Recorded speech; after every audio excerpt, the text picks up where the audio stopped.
Hi అండి. ఇంతకుముందు నేను ఒక వీడియో పోస్ట్ చేశానండి. అది మెంతి కూరని ఎలా పెంచుకోవాలి అని. దానిలో 4, 5 రకాల టిప్స్ చెప్పాను. అలా మీరు పెంచుకున్నట్టయితే చాలా త్వరగా పెరుగుతుంది.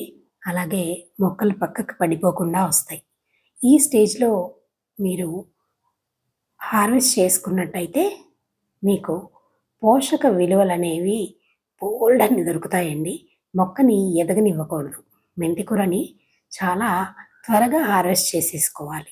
అలాగే ఒక్క పాట్ నుంచి వచ్చినటువంటి కూర చూడండి ఎంతొచ్చిందో చూడండి.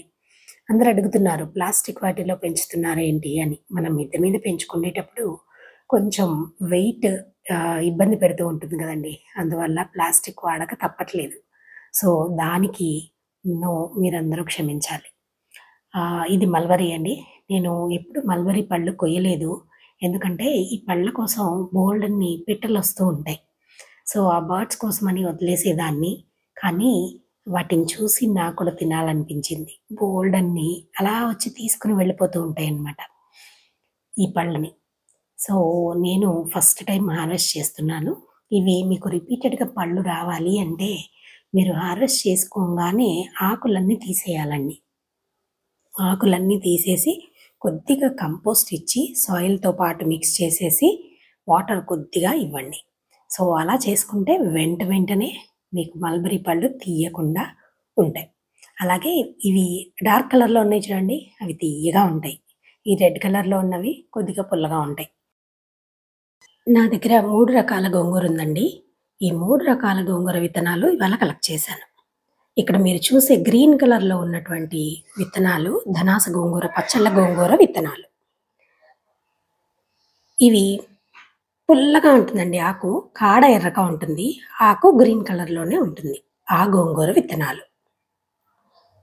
ఈ పైన కొబ్బరి చిప్పలో ఉన్నవేమో పూర్తిగా రెడ్ కలర్‌లో ఉంటుందండి గోంగూర. కాడ, ఆకు అంతా ఎర్రగానే ఉంటుంది. ఎర్ర గోంగూర విత్తనాలు. ఈ 3 ఇవాళ మా తోటలో కలెక్ట్ చేశా.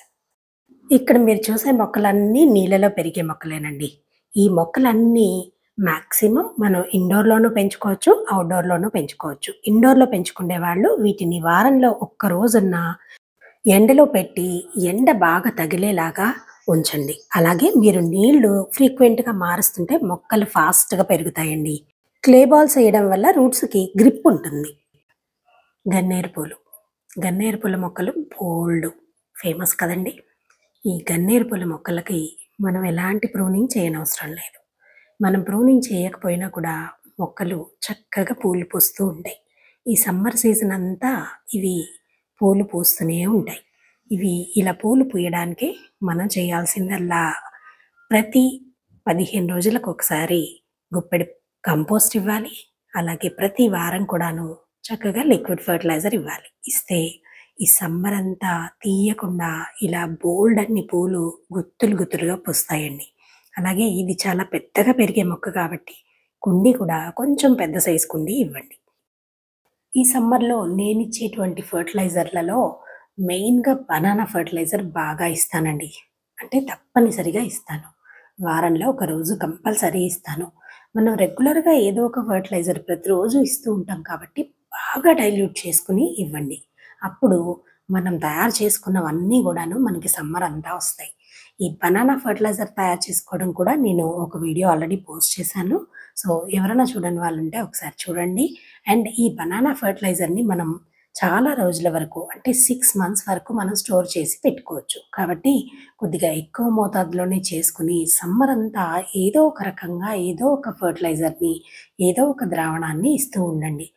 సింపుల్‌గా వాటర్ ఇచ్చే కన్నా ఇలా ఏదో ఒక రకంగా మనం వెజిటబుల్స్ నానబెట్టుకున్నవి కానీ, ఇలా బనానాతో కానీ, లేదా రైస్ వాటర్ కానీ ఇలా అన్నమాట. రెగ్యులర్‌గా నేను గ్రౌండ్‌లో ఉండేటువంటి మొక్కలకి చేసే యాక్టివిటీని ఇక్కడ మీకు చూపిస్తున్నాను. ఇవంతా కూడాను గ్రౌండ్‌లో ఉండేటువంటి మొక్కలండి. ఇంటి చుట్టూరా ఉంటాయన్నమాట. సో, ఆహ్, ఒక సైడ్ పూర్తిగా ఎండ రాదు. ఒక సైడ్ ఎండొస్తుంది. ఇట్లా ఆ ఎండ పడే ప్లేసెస్‌లో కొన్ని పూలు పూసే మొక్కలు పెట్టాను. ఎండ రాని ప్లేసుల్లో ఇండోర్ ప్లాంట్స్ అలా అరేంజ్ చేశాను. సో, ఇలా రెగ్యులర్‌గా అన్నీ కూడాను క్లీన్ చేసి సాయిల్ బాగా కదిలించి, ఆ కదిలించిన సాయిల్‌లో వర్మి కంపోస్ట్, నీమ్ కేక్, తప్పనిసరిగా ఇవ్వాలండి. ప్రతి మంత్ ఇప్పిస్తాను ఇలాగా. ఇంకా మనకి వీలయ్యి మనం ఇంకా ఏర్పాటు చేసుకోగలిగితే ఎప్సమ్ సాల్ట్, బోన్ మీల్ కూడా ఈ నీమ్ కేక్, వర్మీ కంపోస్ట్‌లో కలిపి ఇస్తే మీకు రిజల్ట్ ఇంకా బావుంటుంది. వర్మీ కంపోస్ట్ ప్లేస్‌లో మీకు మాన్యూర్ దొరికితే మాన్యూర్‌ని యాడ్ చేయండి. రిజల్ట్ ఇంకా బావుంటుంది. మల్లెపూల సీజన్ వచ్చేసింది కదండీ! బోలెడన్ని మల్లెపూలు పూయడానికి మనం మొక్కల్ని సీజన్‌కి ముందు ఇలా రెడీ చేసుకోవాలి. ఇంతకుముందు వీడియోలో మనం కుండీలో ఉన్న మొక్కని ఎలా రిపోర్ట్ చేసుకోవాలో చూసాం. ఇవాళ గ్రౌండ్‌లో ఉన్న మొక్కల్ని రెడీ చేసుకుంటున్నాను. అది మీకు కూడా షేర్ చేస్తున్నాను. ముందుగా ఆ మొక్క మొదట్లో ఉన్నటువంటి మట్టినంతా కూడాను లూజ్ చేసుకోవాలి.